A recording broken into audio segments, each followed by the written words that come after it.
help find Brandon Lawson on Facebook, and then there's also a Brandon Lawson tip page now, to where you can go and then submit tips anonymously.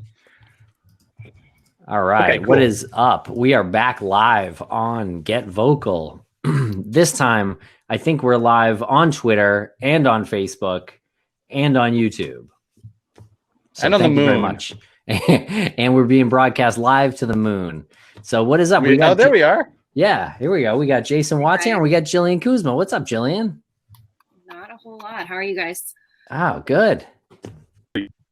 Yeah. Doing great. It's quite a Brady Bunch setup. I love it. Yeah, this is cool. So, okay, Jason, you were talking about Brandon Lawson, and you were just saying that there is a new tip page. If you have that link, you could probably post that in the comment section there and let us know about this tip page. What do people do? Where do they go if they have a tip about Brandon Lawson? Well, they just go to facebook.com/Brandon Lawson tip page, and you can message the admins of the page. I'm moderator of that page, along with a lady by the name of Trisha. She helps run that page. It's just a place to where if you don't feel comfortable going to the family or law enforcement, you can submit that tip to them, and they'll pass it along to the proper people. Okay, yeah. Great. On our previous first broadcast there, we were talking a little bit about Brandon's disappearance. Can you just repeat a little bit of that, Jason, just so we have it for the record? Oh, of the little mini update? Yeah, just want, or even just a little bit about Brandon's disappearance, where and when he disappeared. Brandon Lawson went missing August 9th, 2013 from a very, very desolate rural area about 4 miles south of the town of Brant, Texas. Okay. And, the case has kind of gone cold a lot over the past several years, up until really recently. We were finally able to do a drone search for him. The drone search went very well. As I said previously, we've got over 900 still photographs that we're going through to see if we picked up any evidence. So that's where we stand now. Both myself and private investigator Lou Barry are working on that as we can, and we've got a couple of items we really want to go back and take a closer look at. So. Oh, really? Awesome. Yeah. What does that look like? Yeah, I'm curious. Well, we've just there's a couple of items that we think look suspicious. Not saying that they are in fact related, but it's just something we want to go back out to the area and actually get a close-up look at and see if it is something or if it's not something. That's great. What a unexpected update on Brandon Lawson here, right off the bat. Well, I can't go into too much detail about what we think the objects could be, but they are things we're interested in. Spill it. The drone could actually see very well. We flew it at a height of about 90 feet. And once you go back and look at the photographs, you can zoom in and you can see things that are so really small. Like in one of the pictures, you can zoom in and you can see a styrofoam cup, and you can see it so well, you can tell it has a hole in it. So that's how well that drone could see. Shit. Who did you get to who did you get to do this drone search? Was it a volunteer? As far as the actual drone pilot, it was a man by the name of Chris Mawson. He is with ATG Cinema. They're based out of Abilene, Texas. It's an actual drone company that he runs, and he does all kinds of stuff with the drone, like surveys properties for real estate purposes. He was willing to help us out, so it was awesome. Very cool. Very cool. First spill of the night. First. Oh no! What happened? You spill your beer? Jillian, what's up? What have you been up to? Working mostly, and trying to catch up with Esther Hilton on Twitter just now, because I finally looked at all my notifications. Looks like you guys are having some fun today. Yeah, I don't know if she's actually serious about this, or she plays angry very well, Yeah. And sometimes you have to take a step back and say this is probably just in jest, but I think she's very upset that these Get Vocal times are not within the European time zones, because she would love to be a part of this. And maybe we could do, I mean, we did a test earlier on during the day, so you can go live anytime. They just have the specific Thursday night time slots for true crime. So if this gets back to Esther, we're just rolling with the rules of Get Vocal for right now. Once we take over the company, then we'll have more pull. Yeah. I was trying to tell her on Twitter that this is better for everybody to do this show, and then it opens the door. We can go live and talk to everybody. And Esther wants us all to herself, I'm afraid.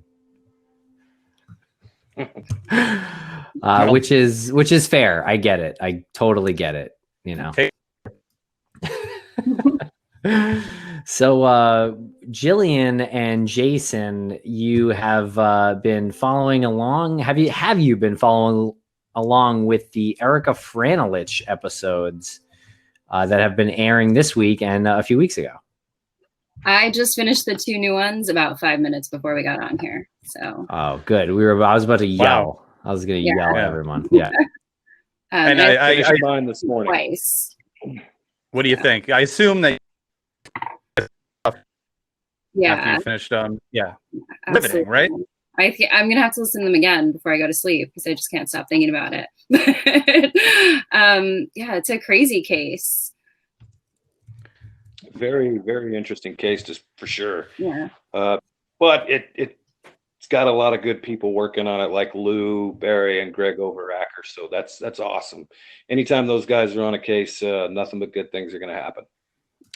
Yeah. And when I said that this is, riveting, I wasn't trying to pat ourselves on the back here. I was saying, like, what happened during that interview literally had Tim and I with our jaws on the floor. When Erica's sister, Nada, is talking about this, and and what she says off of the air is even better, obviously. But what she says on the air is just so like she wants to make sure this gets back to who she thinks absolutely killed her sister. And she's relentless. And you're right, Jason, having Lou and Greg on this, those are the two people that, I mean, with her involved and Lou and Greg, this person does not stand a chance. Yeah, it's a lot of information that she was able to connect for them, and even for I think some of the police. I don't think the New York State Police necessarily heard all those letters from Ricky Jr. I think he was sending letters to Bill Johns, I guess the retired New York State Police detective, but not necessarily the same stuff. I don't know what he sent to him. So I was surprised that it seemed like he was so involved, not just in the case, but in Ricky Jr.'s life, like the whole thing. Did he have some kind of relationship with the family? Because they weren't even in New York at that point. They were up in Swanton, right? Bill Johns, you're talking about? Yeah. Well, Richard and Ricky were up in Vermont. Yes. And Bill Johns. Yeah, she spoke well of him and said that he helped Ricky Jr. out. I think she meant he helped him out like legally. That was kind of the impression I got, was maybe like he introduced him to like the right like defense attorney who would be cheap, and he knew that he had a good case in that, in one scenario. But I don't know. She kind of made it out like, I got the feeling with that, Tim. I got the feeling that he was almost sort of a mentor a little bit. And did he pick up the case 2003? Was it earlier? 2001, 2005, maybe. I'm not sure. Maybe 2005. So it was in the 2000s. So he picked it up a while later. Yeah. But she was like, it was, I think the case met the right active law enforcement official. Right now, Lou and Greg are working on it as well. But at that time, no one had put that much energy into it. And yeah, she was like speaking the world of him. And correct me if I'm wrong, Tim, did she say, or did I just want her to say that he told her that everyone has a case that just sticks with you? Like every every investigator has a case that sticks with you, and this is the one that stuck with him that he just can't seem to shake. Yeah, I believe that's correct. Yeah, Yeah. that he did say that to Nada, Erica's sister, and you can see where he's coming from. Like he saw it from inside the New York State Police and knew what Greg was talking about, that she, her case, Erica's case, got passed around and no one wanted to take it up. And then when they finally did, they couldn't really do anything about it. And so I think he felt bad about it. Yeah. And it's still stuck. It's stuck with him. You can see it in the video that Greg references during the interview. As being in the show notes. There's a video from a local media outlet up there, and they even call him, but they also interview I believe he's now a private detective, Bill Johns. I'm not sure. But I know I think you're right. Yeah. Retired New York State policeman. I think he's a current PI, but he's not really able to. And this was interesting because Lou Barry described why he couldn't give us everything that he knew. And it was because he learned a lot of that stuff while being paid for the state. And Lou's like, yeah, it's kind of a conflict of interest to actually like take that knowledge that you learned while, investigating officially and then now hand it to a private investigator. He's like, you can't really do that. So he totally gets where he's coming from. But I thought that was an interesting little nidbit. Nidbit? Nidbit. Someone else talk. I'm gonna go on mute for a second. It was an interesting. Is it Quibi? Is that what they're saying now? Yeah. A nidbit is just below a tidbit. It's like a nibble of a tidbit. Right. Yeah. If anybody wants to pop on here, I'll pop off if anybody wants to join in. No. I'll wait for the comments if anybody wants to join in. How much has Tim drank at Mike Morford? I might have had a few in preparation for this. In prep. Show prep. What can you do? I've already spilled a beer. I've already flubbed a bunch of lines. I don't know. I was creeping on last week. I was creeping on Josh Hallmark's True Crime Bullshit, which is running concurrent to this, I believe. And Morph's show is coming up at 9:30. So I was bouncing around, and Josh Hallmark swirling his wine. Mike Morford is like, Mike. I honestly, I'm going to try to say this the right way here. Uh-oh. When you go into last week, when I went into Morph's room, his area, whatever, it reminded me a bit of softcore porn. There was a lady laying in bed. Mike is like dimly lit. He's talking.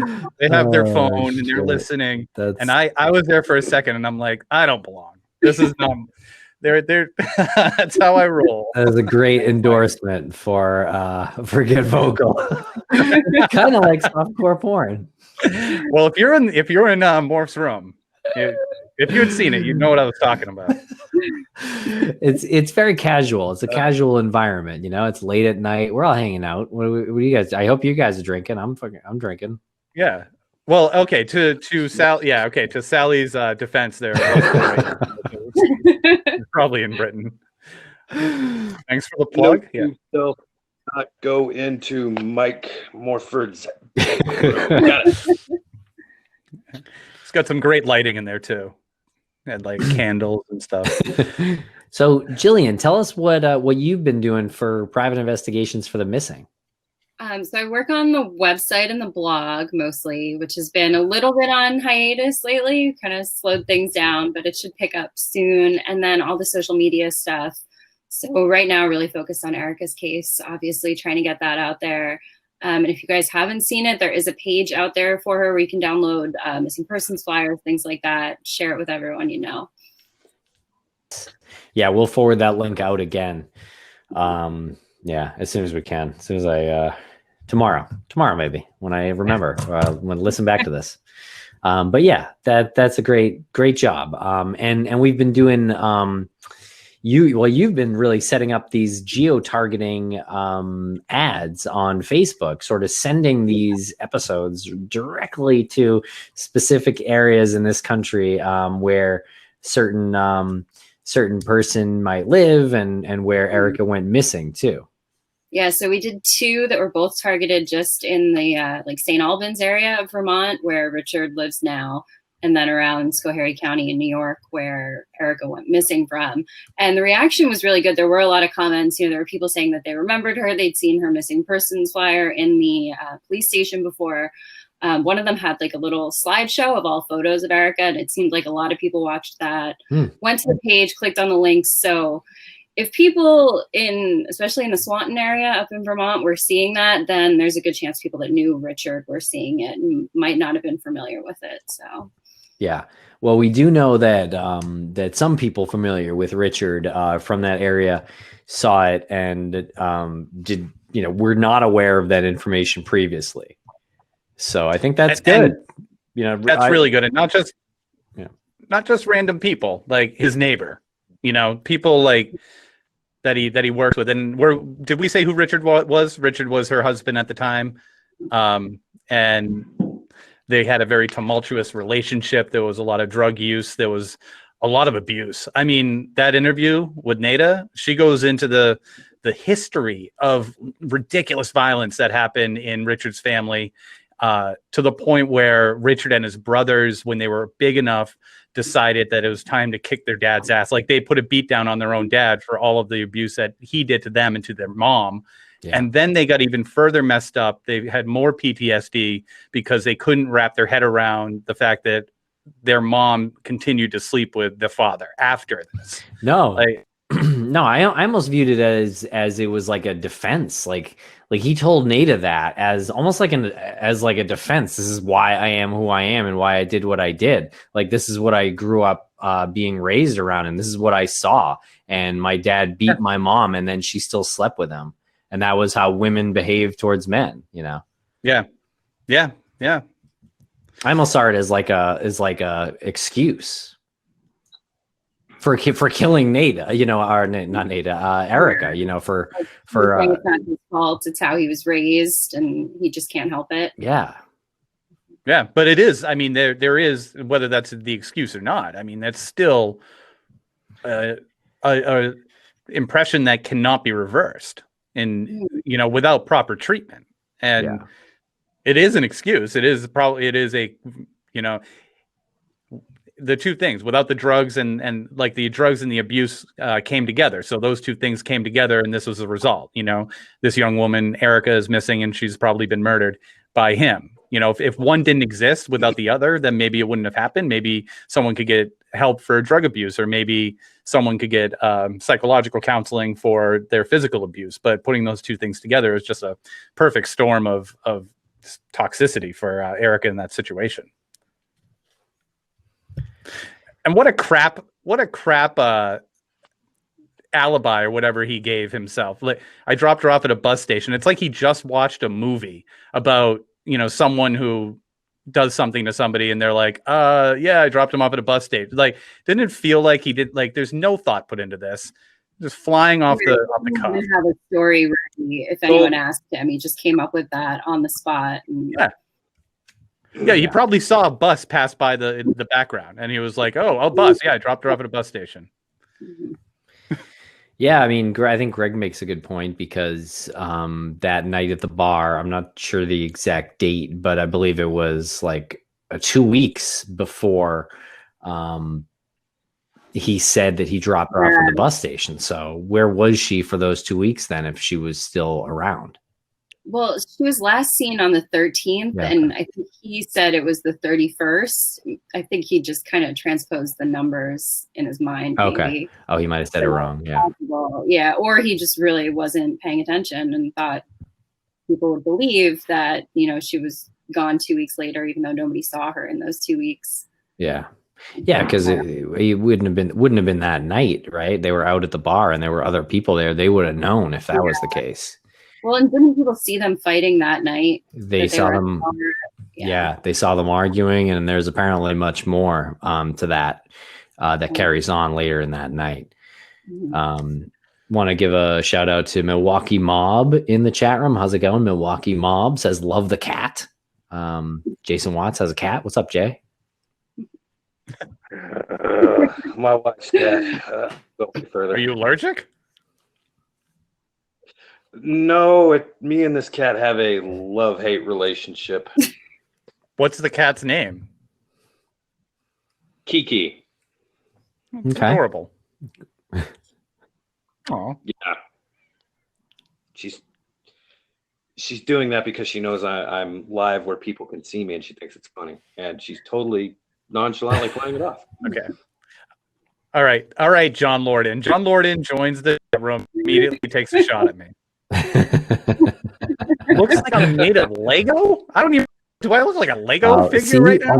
oh my god, Lance, we talked about this morning. Yes. Right. So we were talking about cameras. That I got better? this webcam.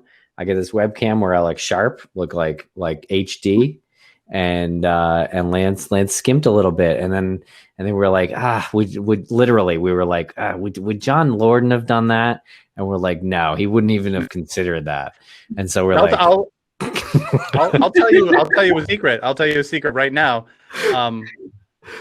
After we spoke on the phone with a certain person today, Tim, I took a trip out to our studio in Worcester, put on my face mask, took a trip out there, and grabbed our webcam camera. No. I risked my life to do that But where because is I it? knew John Lorden would pop in. Where is it? Mr. YouTube, John What? Lorden. It's on there. This is the webcam. No, it's not. I swear, it's right here. I'm looking at the settings right now. That's the Logicam, the Logia. Yep, Logitech. that's a Logicam. Yep, Logitech. Yep, here's my other one. Yeah, now I'll just do this. There. Oh, he says you fixed it. Yeah. Oh, see, we need John Lorden on our payroll. What? I didn't do anything. No, you fixed it. John Lorden comes It was in. his computer. No, We I, don't need know. him. I disagree. Tim, we can't afford John Lorden on. That is true, but you do look better. I don't know if you just switch something. I didn't switch anything. Okay. Well, I'm glad we worked that out 29 minutes in. Well, Where'd you mail the invoice, John? John, why don't you even have like a little thing here? You don't even have your face in your profile. He's incognito. Rebecca says everyone and their mom is buying webcams right now, and I did hear that a lot of podcasting equipment is out of stock on Amazon. Yeah, and it's because everyone's doing the Zoom thing. Yeah. Yeah, the Zoom thing is really, I've noticed, really started to take off. I mean, sure. believe me, I didn't want to drive to Worcester to get the to get this webcam, but there was no alternative. Yeah. Well, it's weird that you would drive to Worcester, get the webcam, and then not connect it. It's connected. Look, I'm moving it around. I'd be able to move my computer around. Weird. Well, now it's all screwed up. Well, let's change the subject a little bit. I mean, No, this is riveting stuff. I mean, unless anyone's got any strong objections, I really want to talk about the recent declassification of certain video that was shot by the Navy in 2004 and in 2015 by infrared cameras on U.S. Navy aircraft, and the Pentagon recently declassified them, and they show what they're calling unidentified aerial phenomena. That's UAP. They're calling that. That's the new thing. But you guys see this? Yeah, I noticed they were saying President Trump even commented on it. Hey, the universe is a vast, vast area of space, so it's not completely illogical to think that somebody could be flying around out there, right? Yeah, I think it's logical. Yeah, it's weird timing because this was something that came out a few months ago. It was already out there, but I guess the Pentagon was it like a year ago or something then? 2017, there was a New York Times I know article. this is 2017. Yeah, but I don't think this full video was out there, and it recently has been. And I think there seems to be a little bit more, at least from my perspective. I didn't see the entirety of what I've seen in the past few days back in 2017. And I did look at the articles and things like that. But the video that was recently released is quite startling, I would say. Oh my God, my camera does look. Oh, it really does. I wonder what happened. John Lorden had to pop in and make a comment to change my camera. Oh, weird. But no, don't you guys think that this is like very suspicious timing? Like, what's going on? The Pentagon, they're going to release this now. Like, they're going to declassify this now. Yeah. Like, Well, it's like you release something on a Friday night so that nobody notices. Like they're just hoping it'll fly under the radar because everybody's distracted. yeah. Was it released on a Friday night? I'm not sure if it was a Friday night, but that's kind of traditionally what people do, Yeah, if you're right? trying to bury it. Yeah. Information out there. But I don't think they're trying to bury this. I think Lance's point is that I don't know who, but someone in the government wanted it out there to possibly distract from other things that are going on, which I would say hasn't really worked. Like, obviously, we wouldn't be talking about politics on the show. We're talking about UFOs because it's a mystery. But I agree, Lance, that I would like to know who ordered that. And if it was Trump specifically, I think that would be pretty obvious why he would order it. Right. Because of his horrible handling of the coronavirus situation. But, yeah, exactly. Nothing like a But, distraction, that right? aside, don't you think it's pretty crazy? Right. So what we're talking about here are two things. We have Yeah. just the mere existence of it, right? If this is the thing, if this is the case.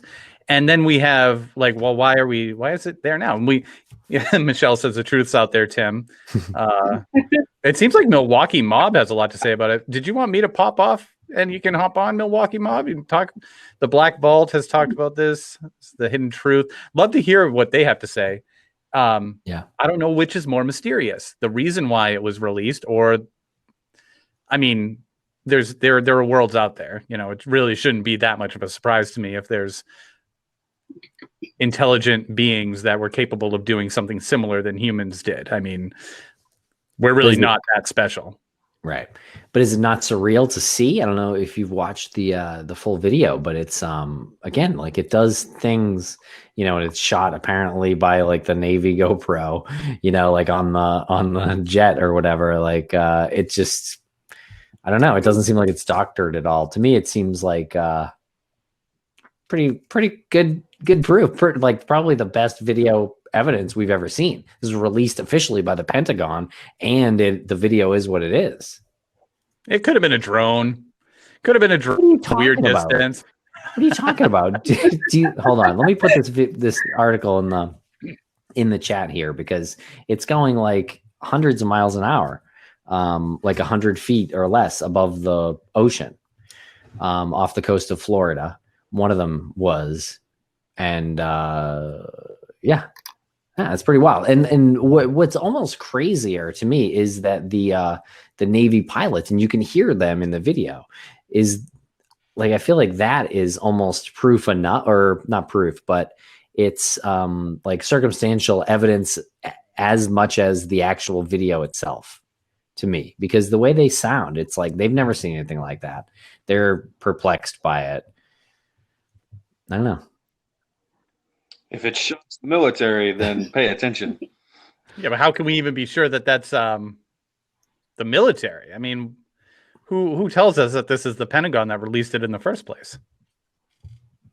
Well, I think they officially released it to the press, the Pentagon, on I think it was Monday. Actually, they did this. I think it was Monday. It was Monday. Yeah. So that actually is a check in the column that Lance was referring to. I think this is kind of a distraction anyway. And I mean, most of the information was out there. I'm not sure exactly how much of it, but pretty crazy. Well, no, I think it's cool. I think there's, again, like, we'd be pretty naive to think that there's nothing out there, and the fact that there could be something out there that has enough intelligence to create something, to build an aircraft. I mean, we have our own constraints of time and space that we've come up with. Like, we invented the 24-hour clock. There's other beings that could have possibly come up with another way to view time, another way to view speed. Like 700 miles an hour to us is probably, if they're able to control that, might not be something to them. So, hey, you never know. Very, very, like Jason said, it's vast universe out there. But again, the timing of the whole thing, very suspect. Yeah. Jillian, You suspect. what do you think? Aliens? Did they say if they just chose to release it, or did somebody like FOIA this information and they were forced to? Good question. I think they Just like woke up in the morning and were like, we should put this out there. I'm sure it was. I think it was I'm with Lance in that this was a political decision for distraction purposes. You know, I'm not exactly sure who ordered it or exactly what the distraction would be. I don't really think it worked either. But no, I mean, we're talking about it. We're the only ones talking about it. Like if they were deliberately trying to distract us, don't you think they'd be making a bigger deal out of it? Well, they kind of put it out there. And well, Jason said Trump retweeted it, right? Your retweets. I just remember him commenting on it, and he was saying something about he didn't think it was legit UFO. I don't know. Okay, maybe we're wrong. Maybe we're wrong. Oh, Susie said trying to distract us from 5G spying stuff. That's interesting. So I haven't really followed the 5G causing coronavirus because that didn't compute in my head. Yeah, well, you shouldn't. It's a bonkers conspiracy theory. I think a mutual acquaintance of ours, Tim, was talking to me on the phone about a certain product that they own, and I think I was texting you, and I'm like, "This is nuts." Like, I think he's lost it. He's into the 5G. He's not going to inject himself with bleach, is he? He could be on the fence. Oh Lord, he could be on the fence with that, but no, he's into the 5G thing. He's into the 5G. Very strange. So I don't even know the. So okay, so the somebody fill me in on it. So it's that the 5G, which is like a network greater than 4G, which is on, I think, most people's phones. If not 4G, they have 3G, which is pretty good. Each G apparently is better. And the 5th G was originated in China, I think pretty close to Wuhan, where the coronavirus came from originally. And so I think there you go. Like, I mean, I just don't think there were a lot of answers on the coronavirus, and there still haven't been truly that many answers. So I think when that happens, as we've seen with these mysteries of missing people with no answers, that conspiracy theories happen. And so I think that was one that people were like, oh my God, you're right. You know, it was just one that clicked to some people, you know. It's pretty similar to the way people thought that polio was engineered in a lab by Britain back in the day. Yeah. Yeah. Interesting. Wow. Didn't think we'd be going there. Thank you. That's where aliens take you. When you start at Alien, you never know where it's gonna go. That's true.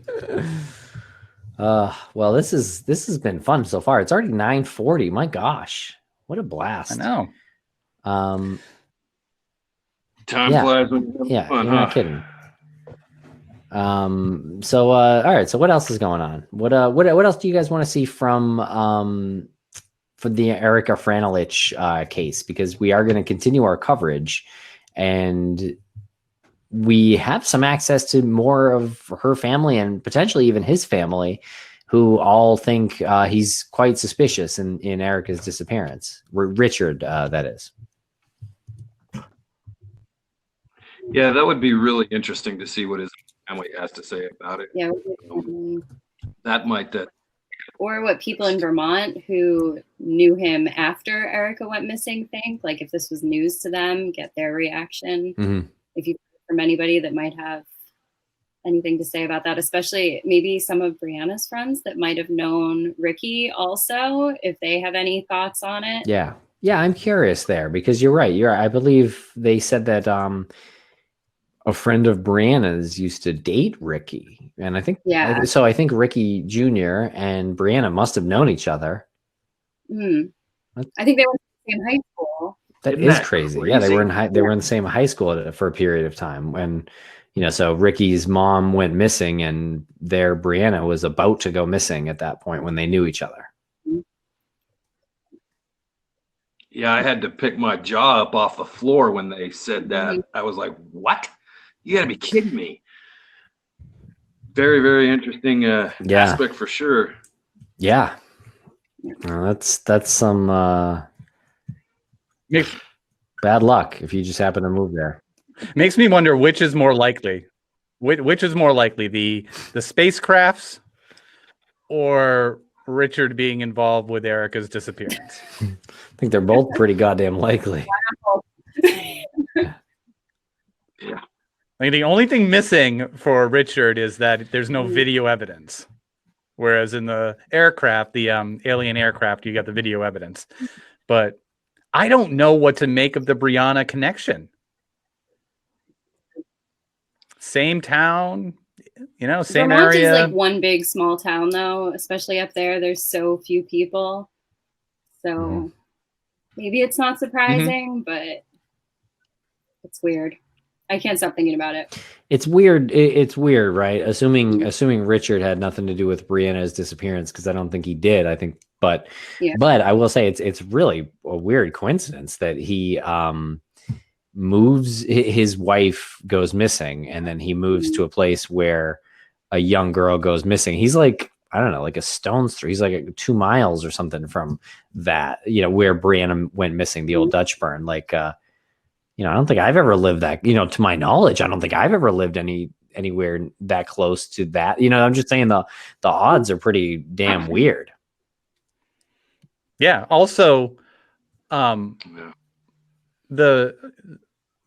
drug culture that he came from, and there was a drug culture that surrounded Brianna as well. So It's not that hard to imagine that he somehow could have crossed paths directly with her, just based on those circles of those that were in the circles of drug use. I mean, he was a known drug addict. Yeah, well, I think he enjoyed the sauce a little bit too, and the Brianna was at the Black Lantern right before she went missing, which is a bar and a restaurant. Yeah.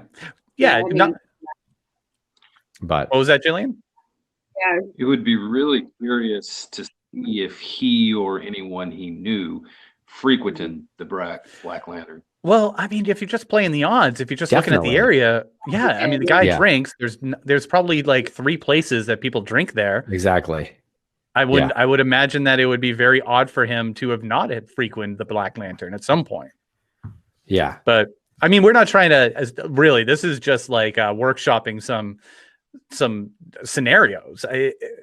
It's hardly trying to force the connection here. I'm almost trying to force the connection out of my head. I've been trying to work it out of my head, and the more I try to work it out of my head, I'm like, well, okay, that kind of makes sense that he would be there. That kind of makes sense that he would know them. I mean, that's what I got. Yeah, no, it's startling, that connection. It's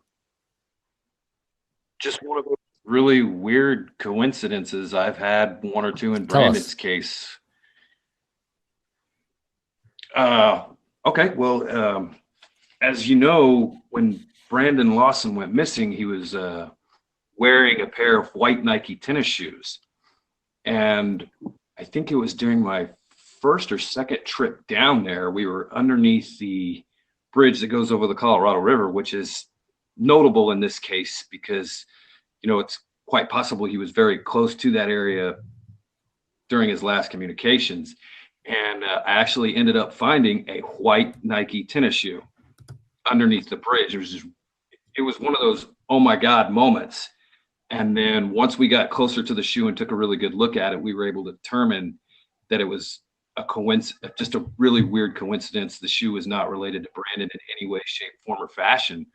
But it's one of those things where you're like, okay, I'm in the area where somebody disappeared off the face of the earth. This is what they were last seen wearing, and I find something similar to it. That's just weird. But I mean, it was in fact a coincidence. We even checked with Nike, and the shoe that I found was not even manufactured at the time of Brandon's disappearance. Yeah, we took the serial number off the shoe and we contacted Nike, and they said no, the shoe wasn't even manufactured until 2017, and it wasn't the right size either. I think the shoe we found was a size 8. Oh, really? Okay. Well, that's a pretty big difference. Where is the shoe now? Yeah. Who has the shoe now, or where is it now? We collected it.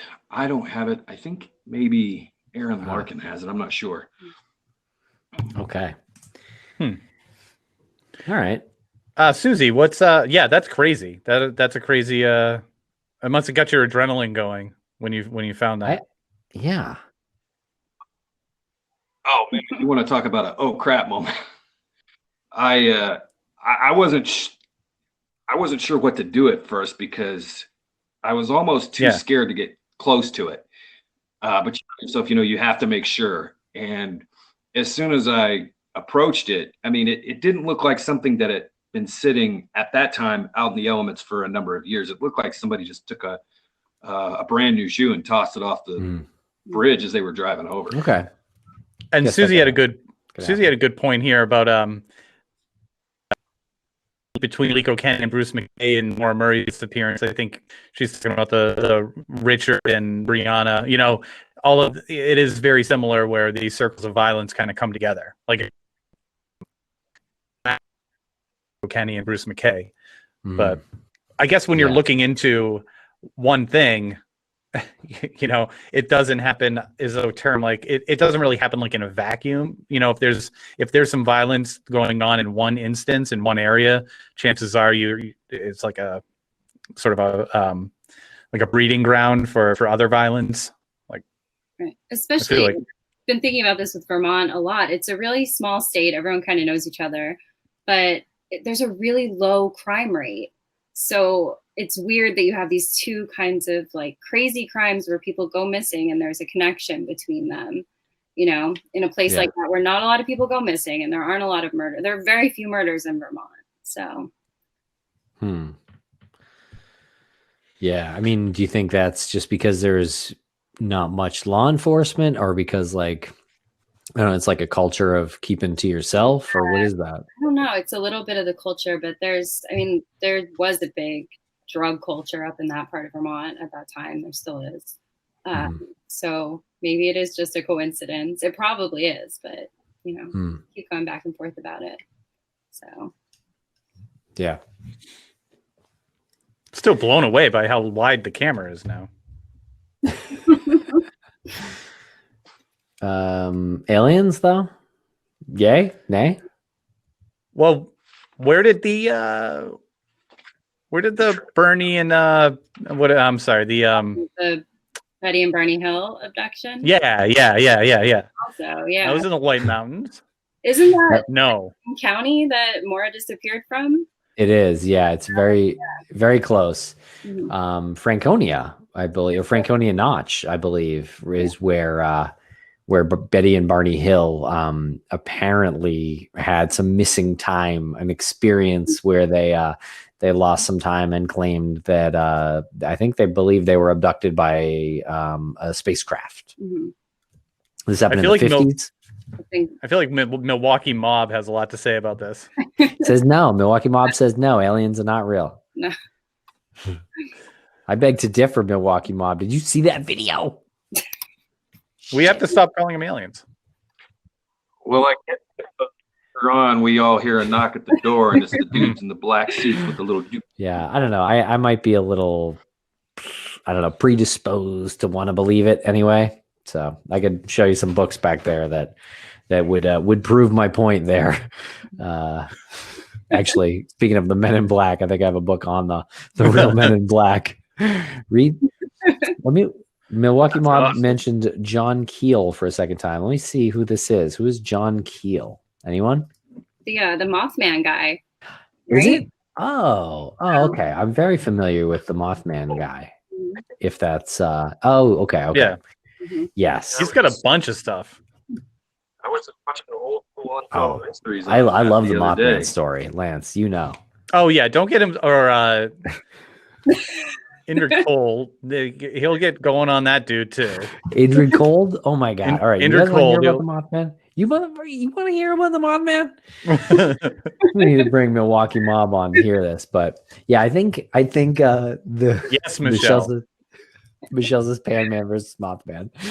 I think the whole Men in Black idea came from Indrid Cold in the first place, like that whole time period in Point Pleasant, West Virginia, where these sightings of this winged creature known as the Mothman were, and it led to I don't know if I want to say led to, but it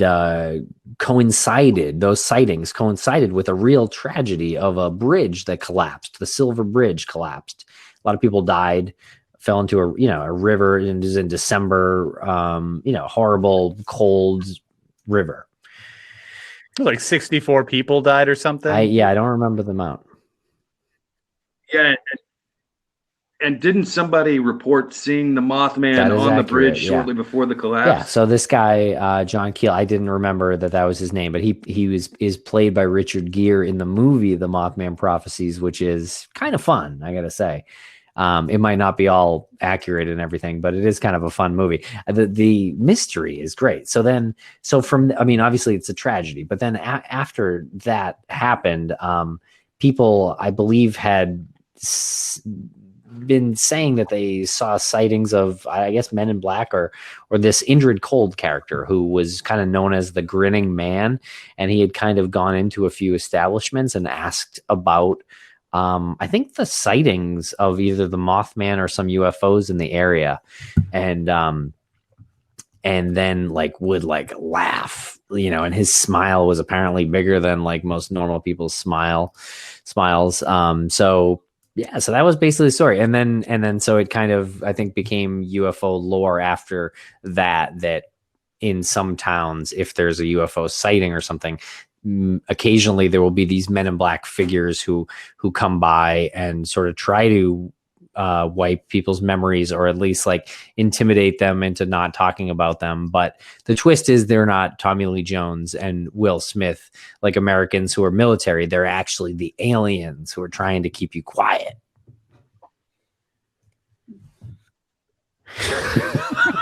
It all makes sense now. Oh my goodness. Yeah, sorry. That was I should stop talking now. No, that's super interesting. Is that Jacques? I don't know. Jacques Vallée.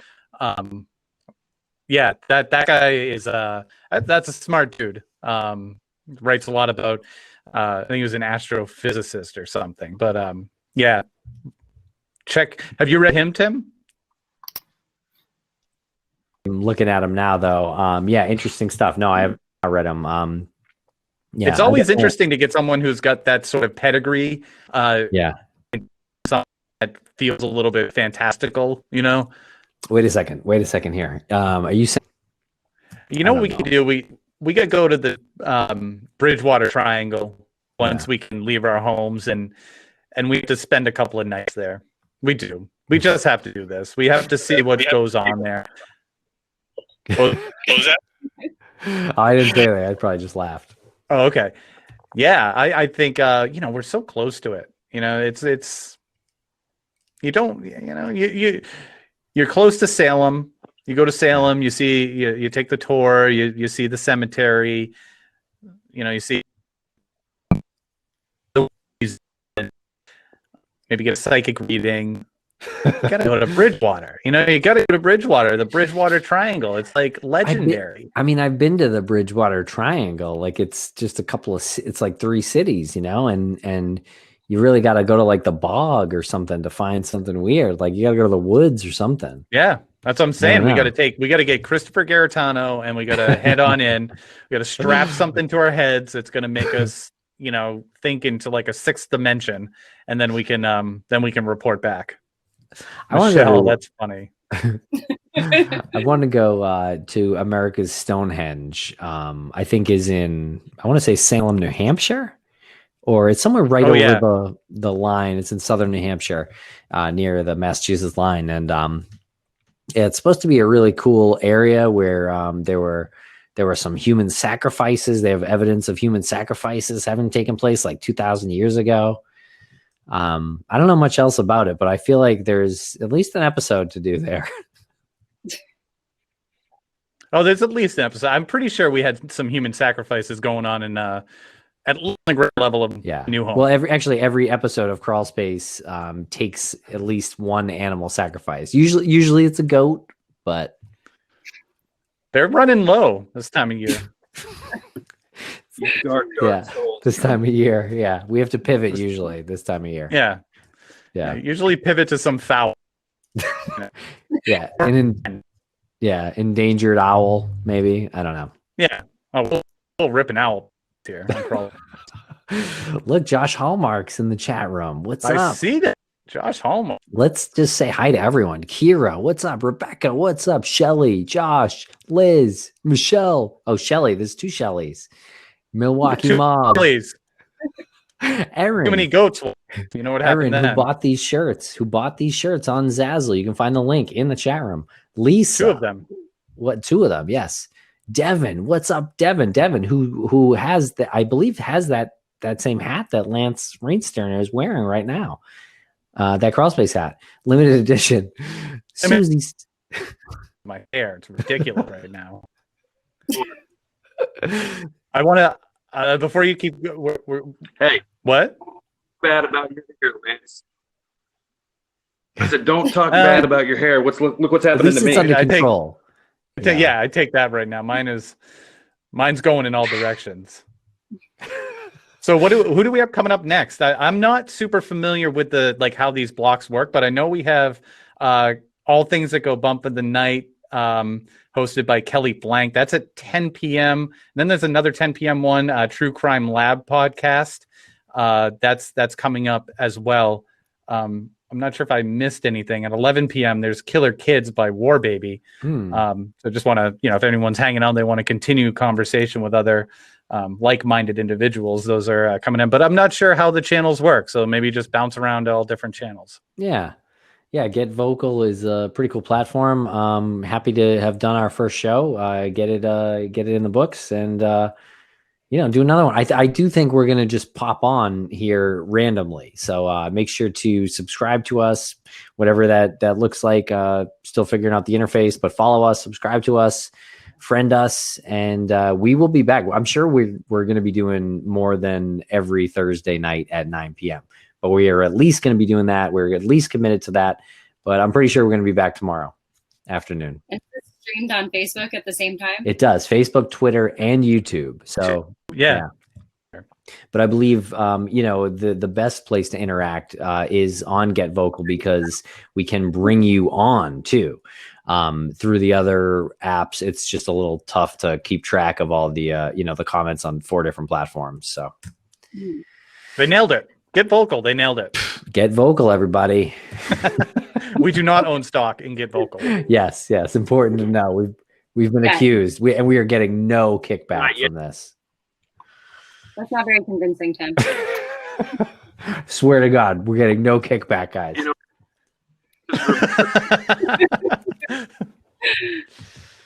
No, really. Okay, but thank you everybody for listening. We will be back again.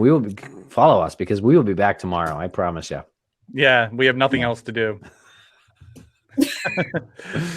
All right, thanks everybody. Check out investigationsforthemissing.org. Check out the Erica Franelich episodes on Crawlspace and Missing Mari from this week. They were really crazy and really huge. Big week for Private Investigations for the Missing, the nonprofit that we're on the board of, Lance. So.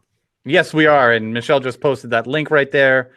Also, if you want to raise money for Private Investigations for the Missing, these Gossip Pod shirts, you can go to our Zazzle store, which we go to crawlspace-media.com, go to the store. 100% of the profits go to Private Investigations for the Missing.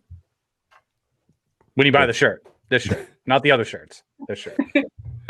The other shirts go right to our pocket.